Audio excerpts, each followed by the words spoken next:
Hola, sean bienvenidos a mi bitácora anatómica. Y hoy vamos a hablar de la región cervical, que constituye un complejo anatómico fundamental que está encargado del sostén de la cabeza, la movilidad cervical, la deglutición, la formación y la respiración. Bueno, los músculos del cuello se organizan en planos superficiales, profundos y funcionalmente pueden dividirse en algunos grupos. Por ejemplo, los músculos superficiales, los músculos supraioideos, los músculos infraioideos, los músculos prevertebrales y los músculos laterales vertebrales. Además, tenemos que hablar también de los músculos posteriores de la nuca. Bueno, su estudio requiere comprender su origen, inserción, inervación y su función. Bueno, empecemos entonces por el platisma. El platisma tiene su origen en los tejidos subcutáneos de las regiones infraclaviculares y acromial. Su inserción está en el borde inferior de la mandíbula y la piel de la cara. Su inervación el rama cervical del nervio facial y la función su función es tensar la piel del cuello y desciende la mandíbula y comisuras. Bueno, ahora tenemos el esternocleido-occipito mastoideo, como se dice en algunas literaturas. Bueno, su origen está en el manubrio del esternón y el tercio medio de la clavícula. Su inserción está en el proceso mastoide del hueso temporal y en la línea nucal superior. Su inervación es por el nervio accesorio, las ramas C3 y C2, y la función es la rotación colateral del cuello. Además de la rotación contralateral del cuello, tenemos la inclinación homolateral y la flexión cervical. En este seguimiento cervical vamos a hablar del músculo trapecio, pero sus fibras superiores. La origen está en la línea nucal superior, la protuberancia occipital externa y los procesos espinosos de la vértebra C7 hasta la T10. Su inserción está en el tercio medio de la clavícula y acromion. Su inervación es por nervio accesorio, las ramas C3 hasta C4. La función eleva la escápula y extiende el cuello. Ahora vamos a hablar sobre el grupo de los músculos infraioideos que están por debajo del músculo ioides. Empecemos entonces por el músculo esternoioideo. Este músculo tiene como origen la cara posterior del manubrio del esternón y la clavícula. No sé si se ve muy bien por contra de la luz. Su inserción está en el borde inferior del hueso ioides y su inervación está por la asa cervical de la vértebra C1 hasta C3 y tiene la función de deprimir el ioides tras la deglutición.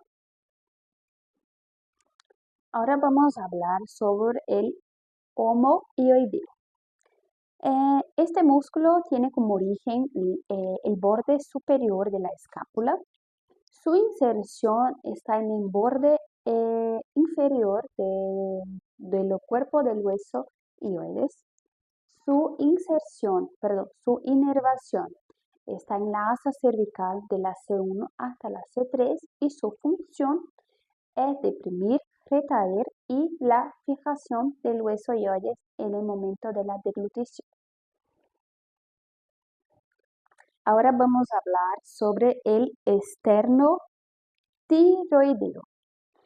Este músculo tiene como origen el dorso del manubrio del esternón y la primera cartílago costal. Su inserción está en la línea oblicua del cartílago tireoides. Su inervación está en la asa cervical de las vértebras C1 hasta C3 y la función desciende la laringe y el cartílago tireoides. Y por último, tenemos el tiroideo, que tiene como origen la línea oblicua del cartílago tireoides. Su inserción está en el cuerpo y la asta mayor del hueso ioides. Su inervación está por el nervio C1 vía nervio hipogloso y su función es elevar la laringe y deprime o fija el hueso ioides. Ahora vamos a hablar sobre los grupos de los músculos supraioideos. Vamos a empezar hablando sobre el músculo digástrico. El músculo digástrico, para empezar, es un músculo que tiene dos ventres. La origen del ventre posterior está en la incisura mastoidea y el ventre anterior, su origen está en la fosa digástrica de la mandíbula. La inserción de ambos los ventres está en el tendón intermedio y la inervación del ventre anterior se da por medio de los nervios trigémino y el ventre posterior por el nervio facial. La función desciende la mandíbula y eleva el hueso ioideo. Y ahora vamos a hablar sobre el estiloioideo. Bueno, el estiloioideo tiene origen en el proceso estiloides del hueso temporal. La inserción de este músculo está en el cuerpo del hueso ioideo.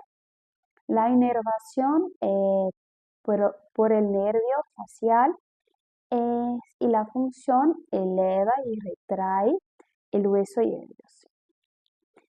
Ahora el miloioideo. El miloioideo tiene origen en la línea miloidea de la mandíbula. La inserción está en el cuerpo del hueso ioides y el jafe medio. La relación, la inervación es por el nervio miloioideo y la función es la misma, eleva el hueso ioides. Y tenemos también el genioioideo. El genioioideo tiene como origen en la espina mentoniana inferior de la mandíbula. Su inserción está en la cara anterior del cuerpo del ioides. Su inervación vía nervio hipoglosio, más precisamente la nervio C1. La función tracciona el ioides hacia adelante y arriba. Vamos a hacer una relación clínica de este músculo que estamos hablando. Vamos a hablar sobre la angina de Luigi, que sería el flimón del piso de la boca. Cuando estamos hablando del piso de la boca, tenemos que asociar los grupos de los huesos supraioideos. Esta relación clínica más precisamente es una infección bacteriana grave del tejido conectivo de los espacios submandibular y sublinguales. Bueno, generalmente esta patología se da por vía de origen odontogénica, que quiere decir que está asociada principalmente a caries, abscesos dentarios, gingivitis o amigdalitis. Anatómicamente, el músculo miloideo divide el espacio sublingual superior del espacio submandibular inferior. Una infección en este espacio puede propagarse entre ambos los espacios a través del tejido conectivo y de los espacios faciales profundos del cuello. Clínicamente se caracteriza por fiebre alta, edema doloroso en el piso de la boca, disfagia, odinogia, dificultades respiratorias, elevación posterior de la lengua y la diseminación entre los espacios parafaringio y retrofaringio representa lo verdadero riesgo anatómico, ya que la infección puede extenderse cranealmente hacia la base del cráneo o caudalmente hacia el mediastino, produciendo una mediastinitis. Los microorganismos más frecuentes corresponden a flora oral mixta, incluyendo el Streptococcus, Staphylococcus y bacterias anaeróbicas. El tratamiento requiere manejo urgente de la vía aérea, antibiótico terapia intravenosa y drenaje quirúrgico cuando eso se está indicado. Vamos a hablar sobre el grupo lateral profundo de los músculos del cuello. Empecemos por los escalenos, más precisamente el escaleno anterior. Tiene su origen en los procesos transversos de la C3 hasta la C6 y la inserción está en la primera costilla. Su inervación es por los ramos cervicales de la C4 hasta la C6 y la función flexión lateral y elevación de la primera costilla.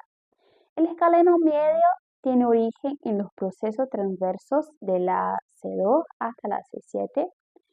Su inserción está en la cara superior de la primera costilla y su inervación es por los ramos cervicales anteriores de la C3 hasta la C8. La función flexión lateral del cuello. Y el escaleno posterior tiene como origen los procesos transversos de la C4 hasta la C8. Su inserción es la cara externa de la segunda costilla y la relación inervación los ramos anteriores de la C6 hasta la C8 y la función también flexión lateral y elevación de la segunda costilla. Tenemos también otro grupo que sería el grupo prevertebral. Empecemos por el largo de la cabeza. El largo de la cabeza tiene origen en los procesos transversos de la C3 hasta la C6. Su inserción en la porción basilar del hueso occipital, la inervación en ramas de la C1 hasta la C4 y la función, la flexión de la cabeza. Tenemos también el recto anterior de la cabeza. El recto anterior de la cabeza tiene origen en el proceso transverso del atlas. Su inserción está en la porción basilar del occipital y inervación por las ramas C1 hasta C2 y la función flexión de la cabeza. Y para finalizar tenemos el músculo largo del cuello. El largo del cuello tiene origen en los cuerpos de la T1 hasta la T3 y en los procesos transversos de la C3 hasta la C5. Su inserción en la atlas y en el cuerpo de la C2 hasta la C4. La inervación por las ramas de la C2 hasta la C6 y la función es la flexión del cuello.